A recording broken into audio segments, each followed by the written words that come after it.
What is spiritual fasting? Most beginners get this wrong. Most people think spiritual fasting is about not eating. That's the mistake that causes many beginners to struggle, quit, and never experience the real spiritual power of fasting. If fasting has ever left you feeling hungry, tired, and confused, stay with me, because today I'm going to show you what spiritual fasting really is.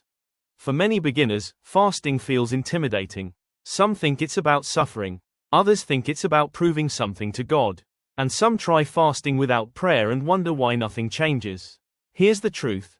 If fasting only affects your body, then you're missing its spiritual purpose. Clear definition. Let me make this simple. Spiritual fasting is the intentional withdrawal from physical comfort in order to increase spiritual awareness and alignment with God. Notice what I didn't say. It's not about starving yourself. It's not about impressing God. And it's not about punishing the body. Food is not the focus. God is. What spiritual fasting is not. Many beginners misunderstand fasting, so let's clear this up. Spiritual fasting is not a hunger strike, a way to force God to act, a spiritual punishment, or dieting with Bible verses. If fasting feels like you're trying to earn God's attention, then something is off. Fasting doesn't move God closer to you. It moves you closer to God. Why fasting has spiritual power? So why does fasting matter spiritually? Because fasting quiets the body and sharpens the spirit. When the body is constantly satisfied, the spirit often becomes dull. Fasting lowers the volume of physical cravings so spiritual sensitivity can rise. Think of it this way, fasting turns down the noise of the flesh so the voice of the spirit becomes clearer.